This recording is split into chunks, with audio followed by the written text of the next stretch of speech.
What's going on, everybody? Welcome on in to Sports Live in the 215. Today we'll discuss the Phillies and Red Sox series. Today we'll discuss the Phillies and Red Sox series that just wrapped up uh, last night. So, yeah, obviously it was a good bounce back, good series win after the Angels series debacle.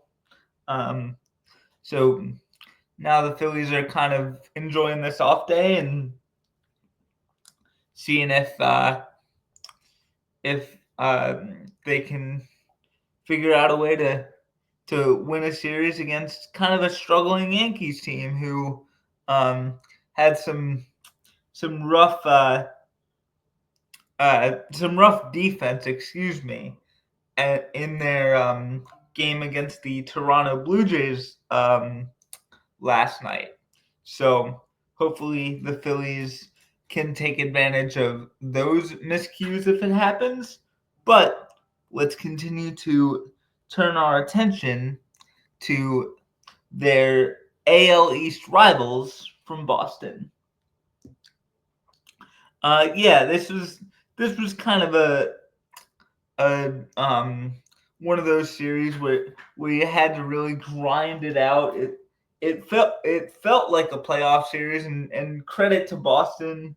I mean, with the exception of obviously losing Rafael Devers, they're one of the best teams in all of baseball. So they gave us quite a series, and yeah, it was really a fun one. So credit to them, and um, I mean, Boston fans like Philadelphia fans like New York fans, regardless of team, they travel well, and they showed out at Citizens Bank, and yeah, the Phillies.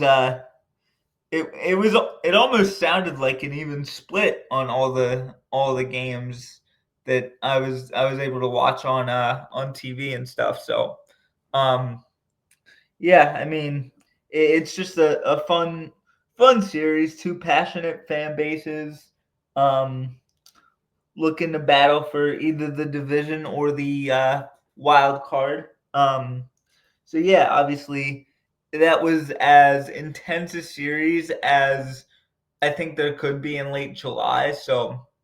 Um, so credit to Boston for continuing to battle, and like every punch we threw, there was a counter punch coming from Boston. So yeah, I mean they brought it. I mean, yeah, credit to them. And with that being said, let's dive into it.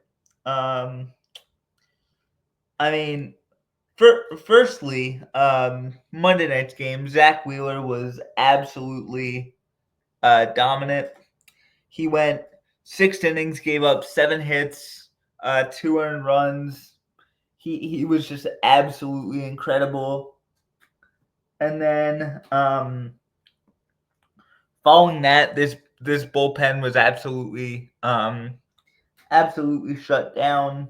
Um, Tanner Banks came in the 7th inning after Wheeler's 6 innings of 10 strikeout ball with 1 home run allowed, and um, he he allowed or he only I want to or he gave up a walk and struck out 2.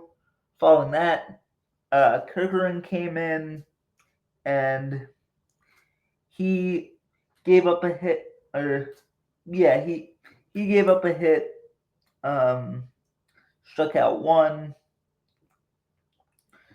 Strom came in, um, gave up gave up a home run and struck out 1 in 1 inning, and then in the 10th inning, um, Max Lazar came in, shut down the top of the 10th, and then the Phillies won on a walk-off catcher's interference, which was absolutely wild. The first time that's happened in baseball, a walk-off catcher's interference since 1971. Um, so that's legitimately something I've never seen before. So baseball it can be a wild and wacky game, and um, Monday night certainly proved it. So um, I mean, yeah, those are just kind of the type of games that you're gonna need to win come September and October. So um, I think this was a good test for the Phillies in doing so.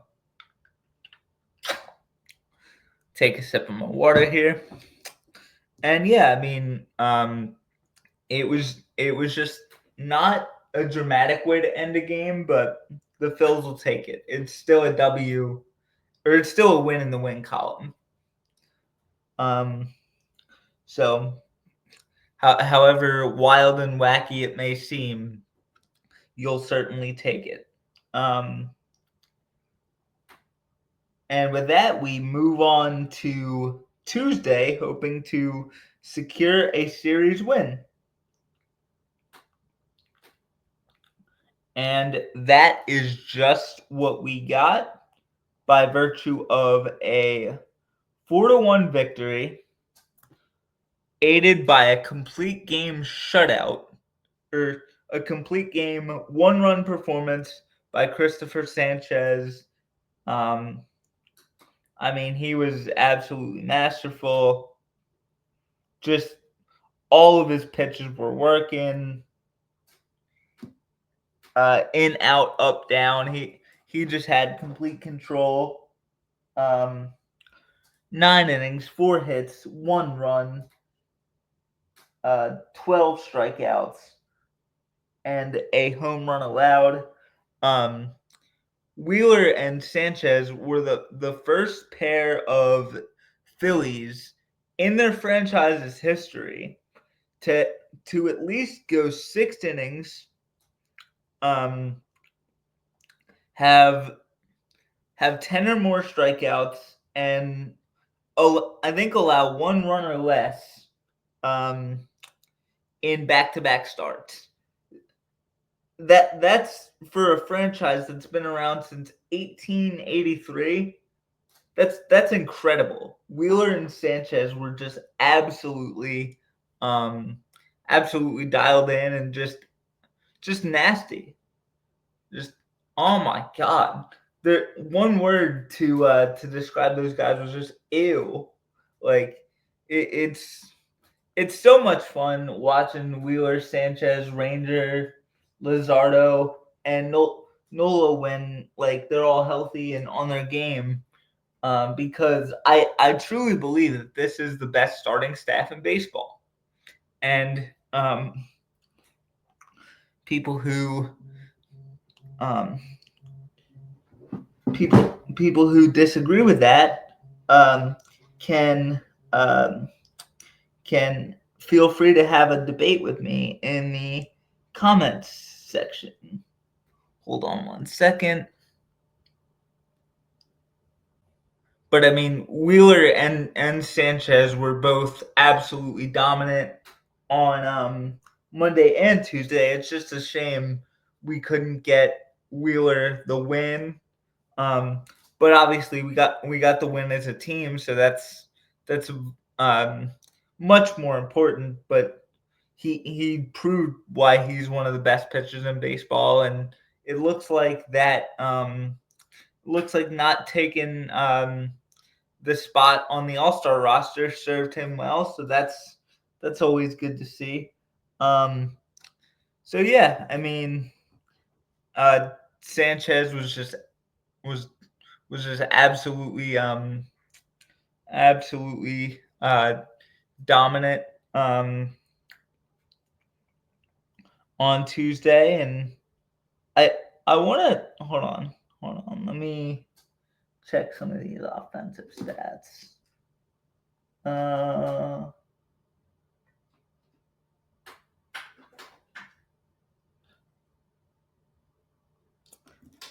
um, Wait, I wanna.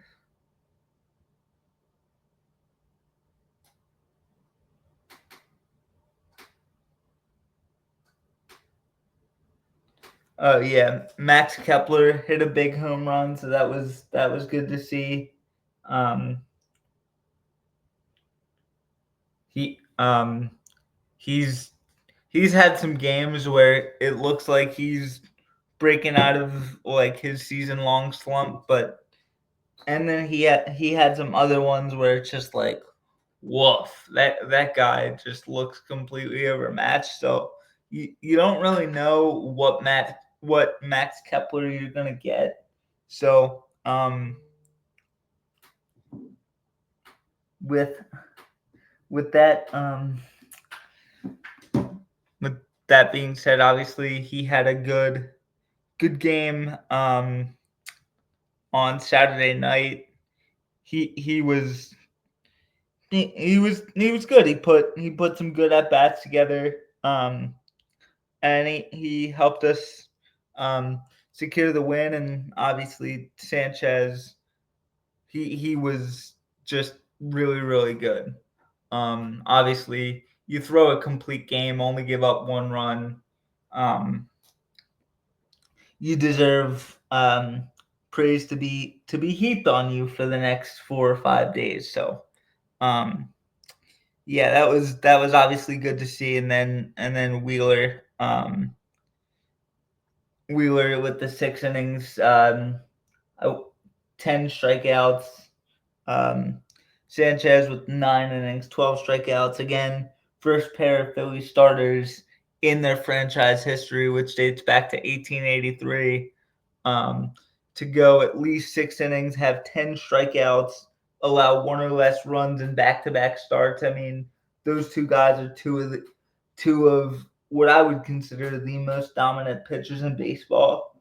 So having two of those guys on the same starting staff is huge for this Philadelphia Phillies ball club and organization. So yeah, I mean you'll certainly you'll certainly take a series win whenever you can get it. So um, yeah. Now with all the all like the positive stuff out of the way, let's dive in to this debacle of a game 3.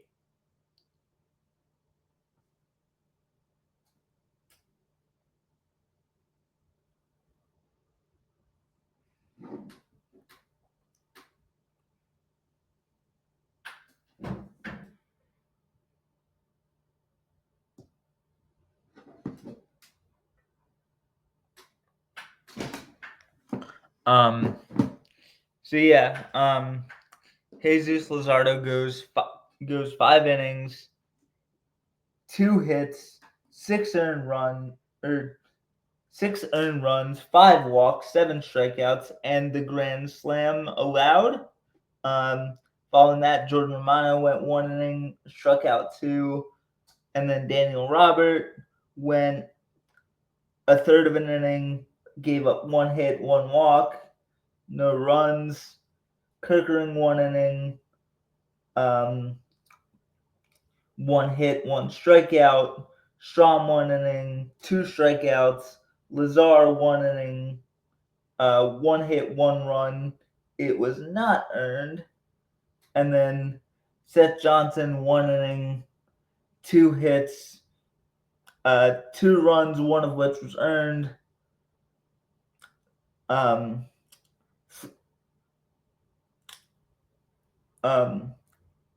wait, hold on.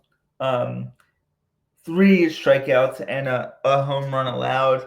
So yeah, it was kind of a tough way to kind of squander an opportunity to sweep um to sweep a quality Boston Red Sox team.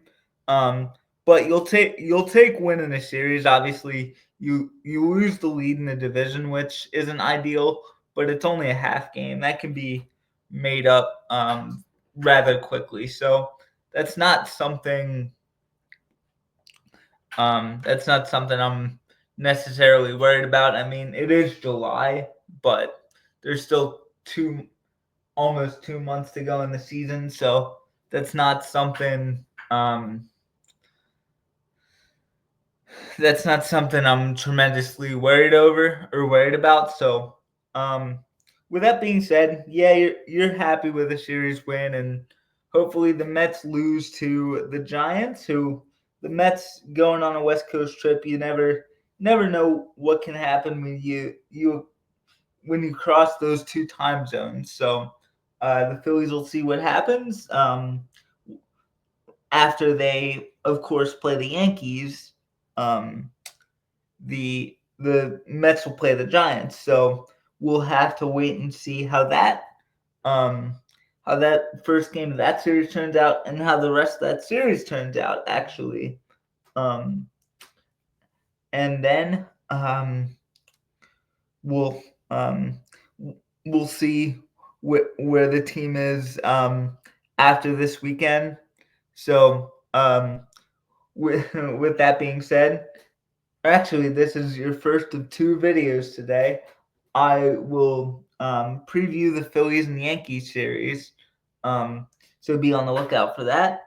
And as always, thank you guys for listening, or thank you guys for watching or listening to this, however you consume this. And as always, go Phillies.